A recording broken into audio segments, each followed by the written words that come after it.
Let's just say that Sergio Perez is not having the best of times in a Formula 1 car. Such is his current form that there were even rumors of him retiring from the sport, and his home Grand Prix in Mexico looked to be the perfect opportunity to turn around his recent misfortune. Well, that didn't exactly happen, and it finally looks like enough may be enough, especially because the man that wants the Red Bull seat more than anything managed to have an awesome race.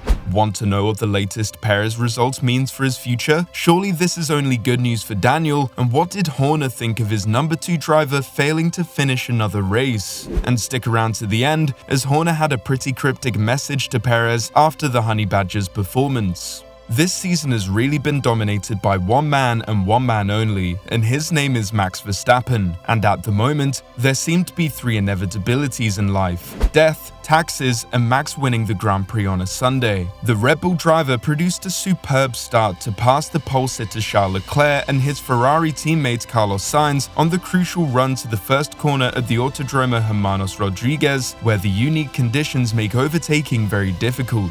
Verstappen made another perfect getaway at a mid-race standing restart that followed a red flag triggered by Haas's Kevin Magnussen crashing into the barriers, before easing 13 seconds clear of Lewis Hamilton by the checkered flag. With the current Red Bull car being so dominant and Max making racing look easy, it really would be a travesty that Red Bull don't get a 1-2 finish in the Drivers' Championship, something that Red Bull Racing have never done before, which is a rather intriguing subplot to the current Red Bull dominance, but at this moment it looks like Sergio Perez is doing everything to make sure he does it the hard way. Home hero Sergio Perez, who started 5th, was challenging for the lead as well, on the outside of Leclerc, but he tagged wheels with the Ferrari and was sent flying off into the runoff area. He spun his car around and was able to get back into the pit lane, but the damage was terminal to his chances in the race, and the Mexican was seen punching the steering wheel in frustration as he was told that his race was over, with heavy side pod and rear wing damage evident from the start. Interestingly enough, Red Bull tried everything to get Sergio back into the race as the team worked on Perez's car, with the home driver still behind the wheel for several laps while the other drivers circulated, in the faintest hopes that he could get back out again. But it was not to be, and he looked understandably distraught after a phenomenal getaway in his home race. Now, Perez has suggested that the incident wasn't anyone's fault, and that his desire to chase a dream victory in front of his adoring fans may have caused the incident.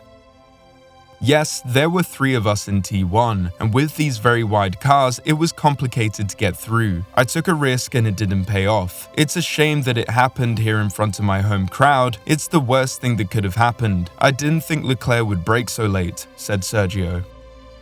It does lead you to ask yourself, why on earth would Sergio risk it all on the first turn, in particular as he really could have held it out and possibly been more patient? The only thing that I can think of is pressure and desperation, and that he thought he had to get in front of Max early, otherwise he would have no chance of winning the race. Perez has been under immense pressure recently, after some below-par performances this season that have left him in a battle with Mercedes' Lewis Hamilton for 2nd place in the Drivers' Championship, despite having a superior car. Perez recently admitted that his dream of winning the Mexican Grand Prix in his home is bigger than his dream to win the World Championship, and speaking to DAZN after the incident, he reiterated his disappointment.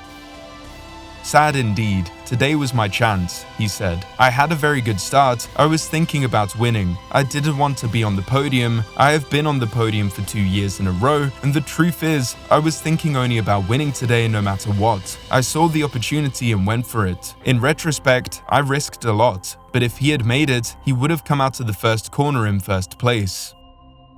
As much as Perez is trying to secure 2nd spot in the championship, there is probably a bigger picture that is happening right now, and that's for his seat. Yeah, well, there's nothing quite like getting a DNF, and the person that has publicly said that they want your seat has had an excellent race, and to rub salt in the wounds, it's at your home race of all things. Ricciardo enjoyed his best weekend in F1 since his win for McLaren in 2021, qualifying 4th for AlphaTauri. The Australian ultimately slipped back to 7th as he lost out to George Russell and Lando Norris following the red flag period. Reflecting on the race, he said, Probably better than good, a lot of emotions, relieved as well. 2 starts on this track, you hold your breath because it's such a long run into turn 1. Anything can happen into turn 1. There were definitely moments when at the beginning I was 4th, if the race finishes now and I will be happy. Then I was 5th and I was like, that would be alright. It felt like it took me a little bit to get into the rhythm with the tire. I felt I was better when the tire was a little bit more used and taking a bit more understanding with the car. All in all, it's a good weekend.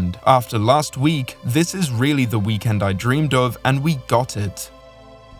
Speaking of dream, we all know what Daniel is really after, and he wants that second seat in Red Bull, and with Sergio's current form, you really can't see him not getting the seat. Yes, there's a contract in place for 2024, but you only have to look back at last season's silly season to know that F1 contracts are about as useful as wet toilet paper, and if a team wants you out, then you are gone, and no one knows this quite as well as Red Bull. Just ask Nick de Vries and Alex Albon and numerous F1 potentials. They really don't worry about your feelings. As like all sports, F1 is a results-based sport, and if you're not getting the results, then you will most likely be replaced. Speaking of results, what exactly did Horner have to say about all of this? Well, the Red Bull team principal really felt for Perez, who is under pressure to retain his seat for 2024, and according to Horner, he could not be blamed for going for the lead. Very contrasting, another amazing race from Max, total and utter dominance, but for Checo, just absolutely gutting at his home race. He had a rocket ship launch. He had so much momentum going into that first corner, you can't blame him for going for it, to try and take the lead at his home race.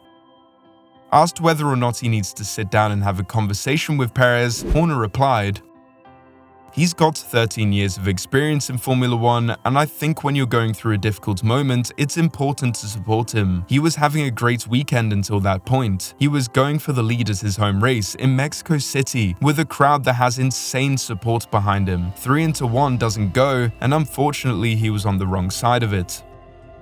You can't help but sense the disappointment from Horner, and in particular with Sergio at the moment. Yes, he wants the Mexican driver to do well, but with such a dominant car in the RB19, this should really just be a formality, but there is also an underlying story of, do Red Bull really want someone that can challenge Max? We saw how it was at the beginning of the season, and even at the end of the last season, with Max showing his true colors. Let's just say we don't think Max would enjoy following team orders, and if it were ever to be the case, we don't think he would enjoy being a number 2 driver. So right now, the easiest option for Red Bull seems to be a similar situation to what Mercedes did with Bottas and Hamilton. Well, that works until the teams around you have 2 strong drivers and you are not winning the constructors anymore, and in that competition is where all of the money and pride is for the teams. The Drivers' Championship is just for the drivers and for the viewers. Even Perez is aware of the situation around his seat. "I don't think it's just Daniel that wants my seat. I think there is a lot of drivers that want to be in that seat, and it's great. If it's what they deserve, then I'm happy for them."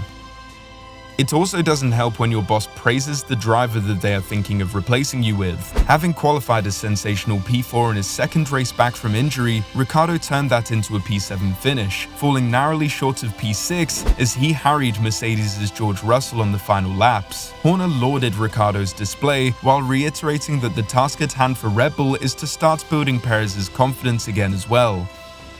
You couldn't fail to be impressed by Daniel this weekend. I mean, his qualifying was outstanding yesterday, and he showed his maturity and experience and pace in the race. I think that fighting a Mercedes and an AlphaTauri for their best result of the year, it was a great performance, and had it not been for the red flag, he might have actually finished even further up. So he can take a lot of confidence. Coming back from injury, he's had a rough time over the last couple of months, having to sit on the sidelines, but that's the Daniel that we're used to seeing. As we've seen in sport, confidence is such a thing, and his confidence is coming up. Checo, we just need him to have a confidence-boosting result, and he could have had it today, but it wasn't meant to be.